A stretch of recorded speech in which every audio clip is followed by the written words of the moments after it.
Dear friends, welcome back to Civil Conclave presentations. Today we are going to discuss about step-by-step procedure for estimating for a project. Estimating step by step.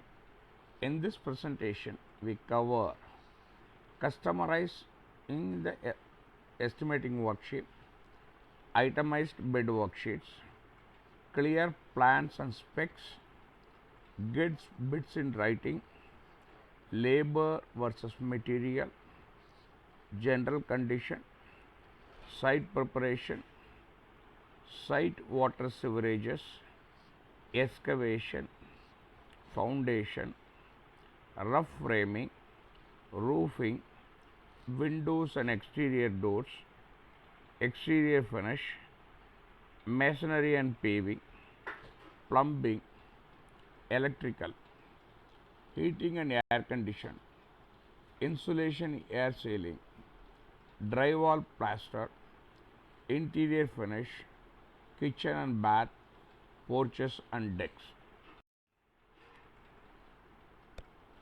Before you tallying up a cost, you need to know all the steps to required to complete the job. If you are new to the construction, this is the most difficult job and you might make a largest error.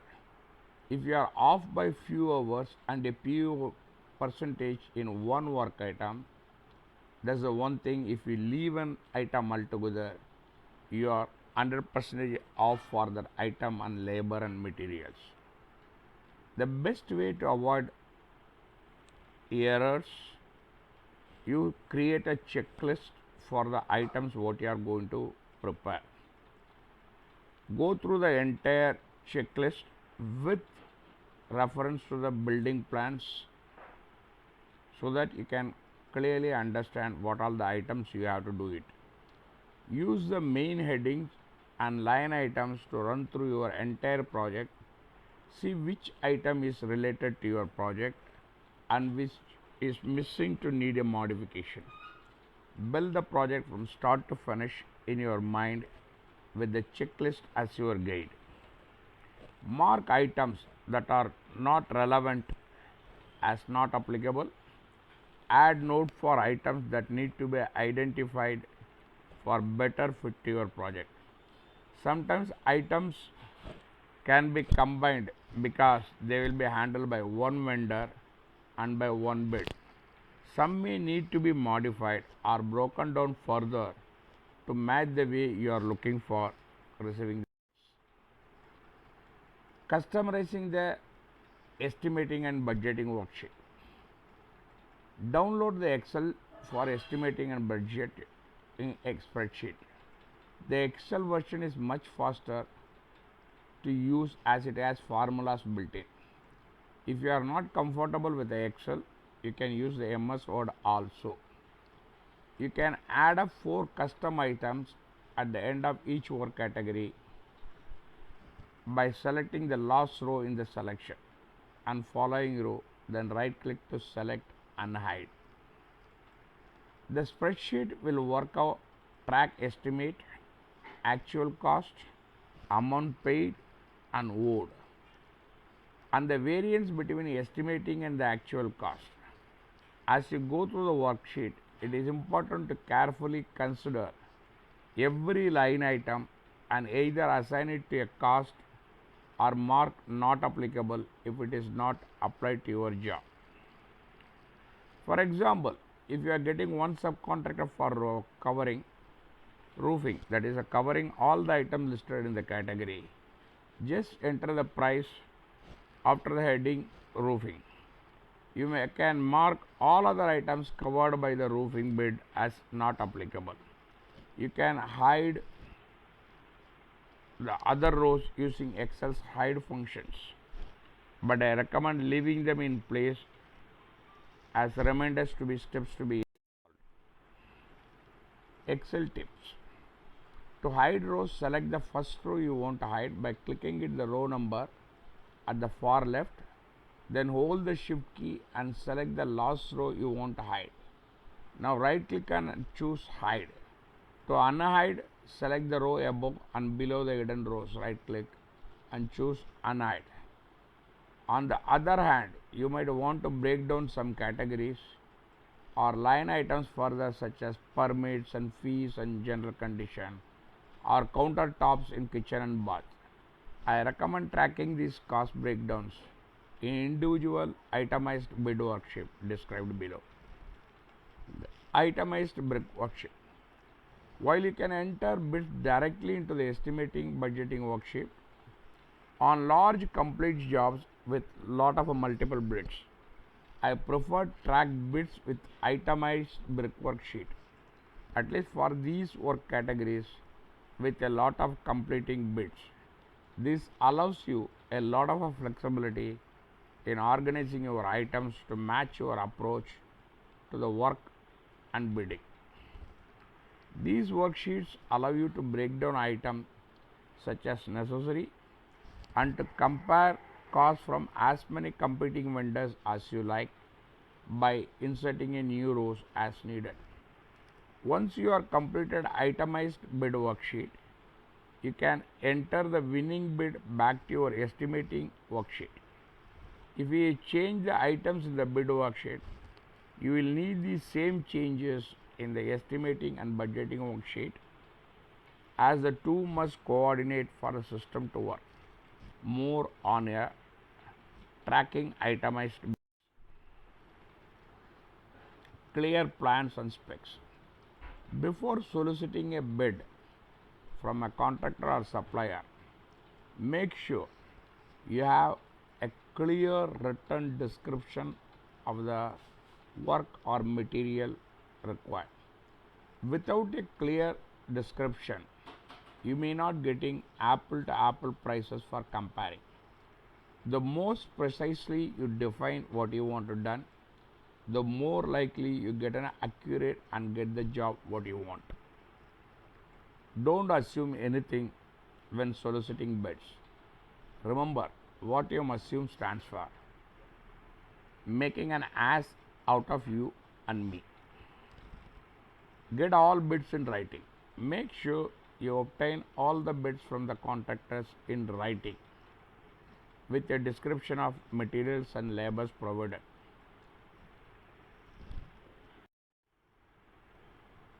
If there are large differences between the bidders, make sure two vendors or subcontractors really bidding on the same work item, providing the same material. Maybe one roofing contractor including waterproofing membrane and one doesn't. Maybe one painting bid has two top coats applied by a brush and the other has one top coat applied by a spray. This is the time you have to ask a lot of a question. Even the best plans and specification rarely cover every little details. Some little details aren't really so little, which will have a big impacts on cost and quality. Things like concreting mixes and slump, properly compacted flame, proper flashing details around windows and doors, using the type of a non-corrosive fastener, and so on. If you know the right questions to ask, by means you ask all of them. If you are not sure, ask a lot of open-minded questions. Play a little dumb and you will probably learn some useful things and get more accurate estimate and a better job. For example, if you ask a brickwork contractor how much it will cost to do a brickwork, you will get one number. If you ask how much it will cost to do a brickwork with 1:57 motor, you will get another. If you don't know to ask the right question, you won't get the right estimate. The best approach, if you are unsure about an area of construction, is to ask a lot of questions. Don't be known it as all, because there is too much know about the construction. If you are working with an area of construction where your knowledge is limited, ask open-minded question like, are there any other costs included? Anything else you would recommend to me?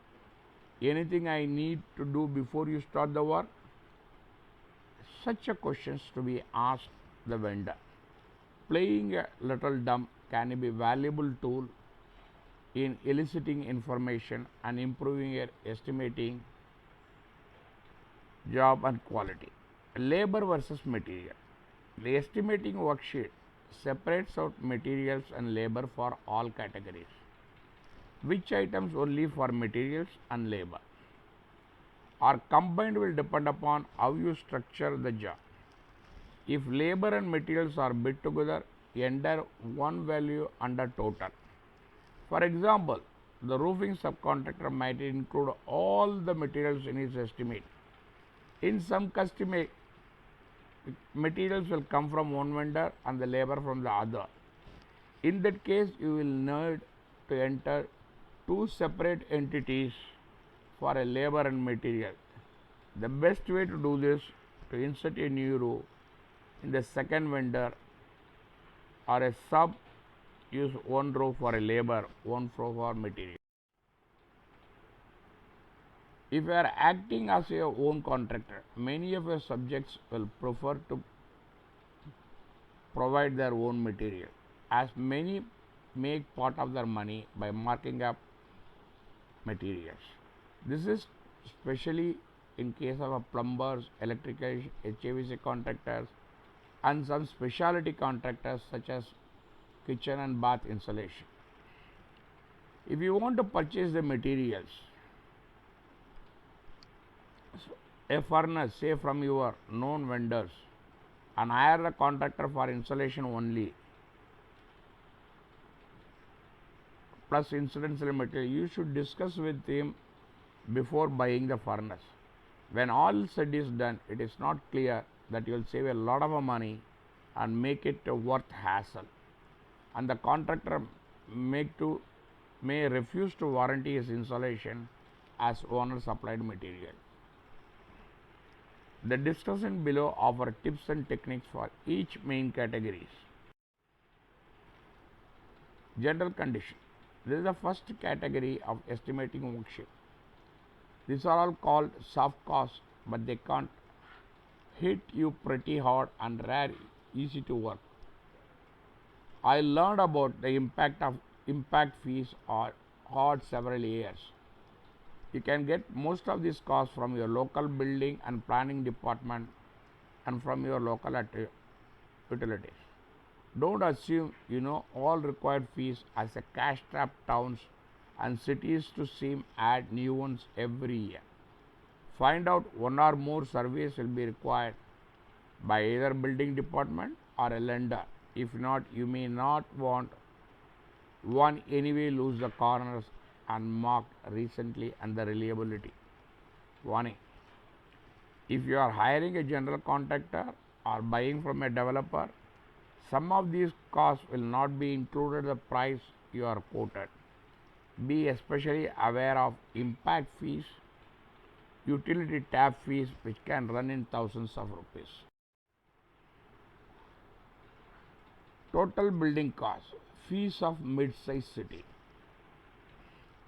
It consists of plan review fee, building permit, electric plumbing mechanical permit, addition to the existing structure, alteration and repair to the existing structure, change of occupancy in existing building, fire protection system accessory, building and engineering field inspection, pavement cut permit fee, driveway, sidewalk, research and record, project revision fee, zoning fee, re-inspection fee, extra inspection, re-reviews, tree cutting permit, special enumerated fees.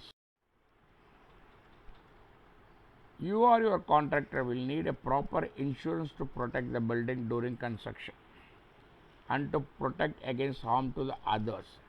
Lenders require, but you should definitely have it anyway, which you have to be identified.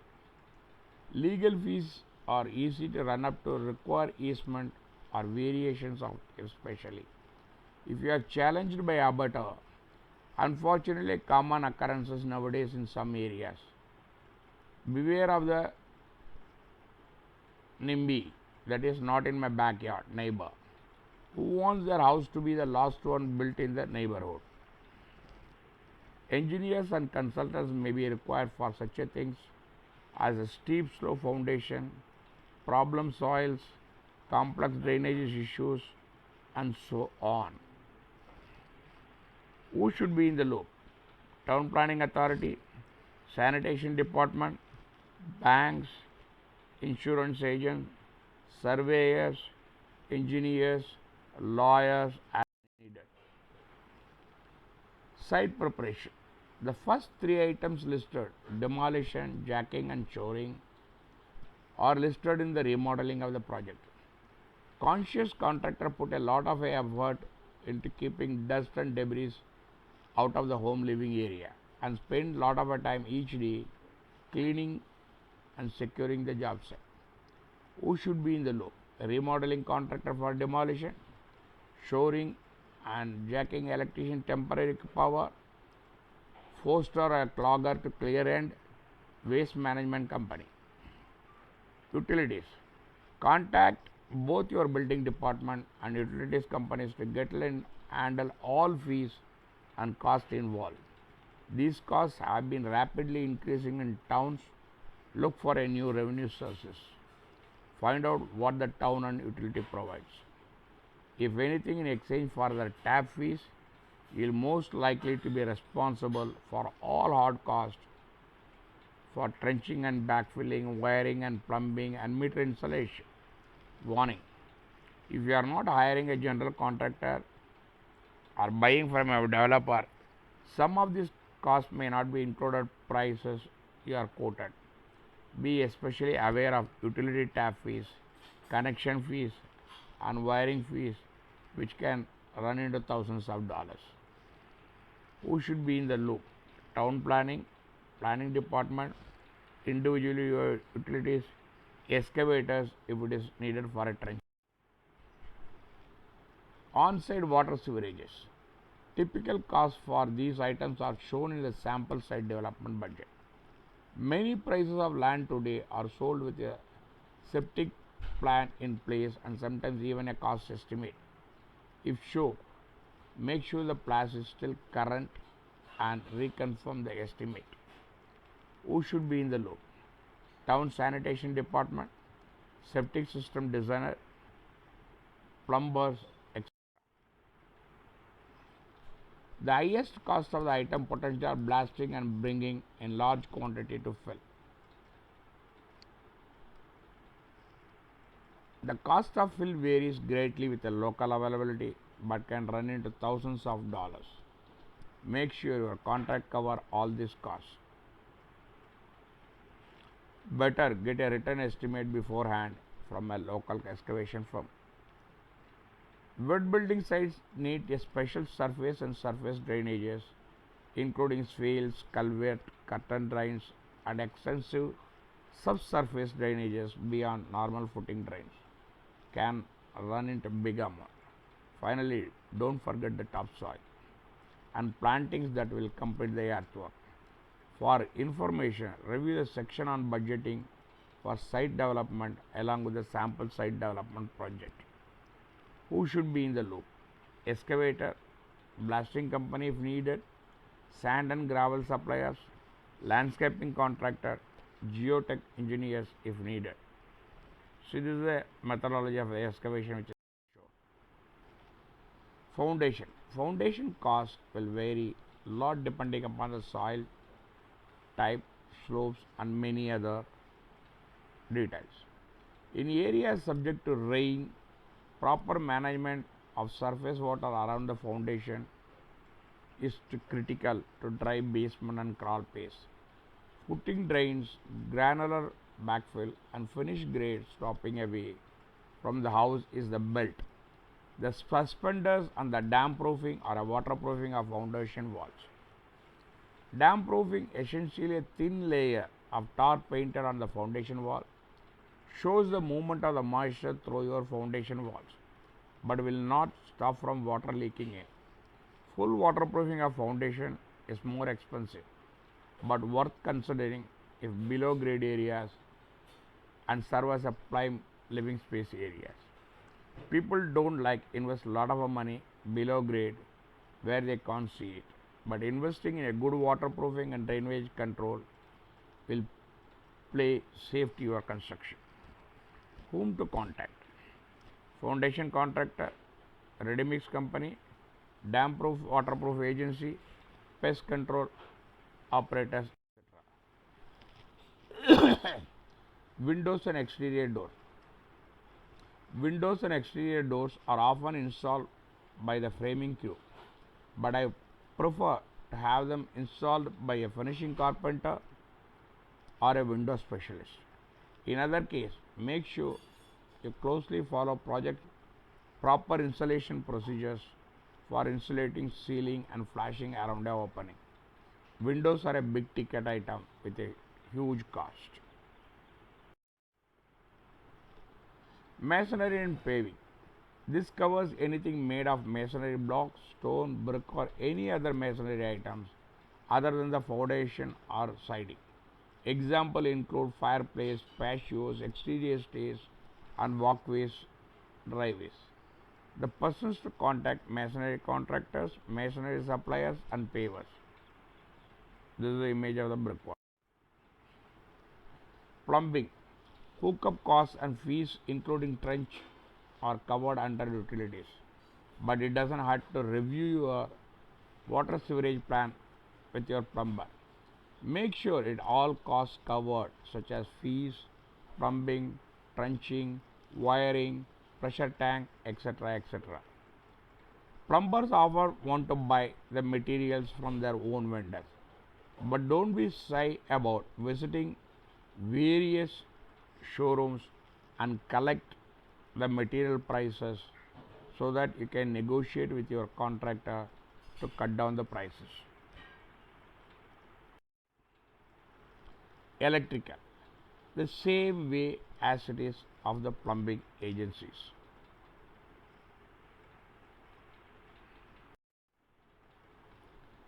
See, this is the master of estimating budgeting worksheet.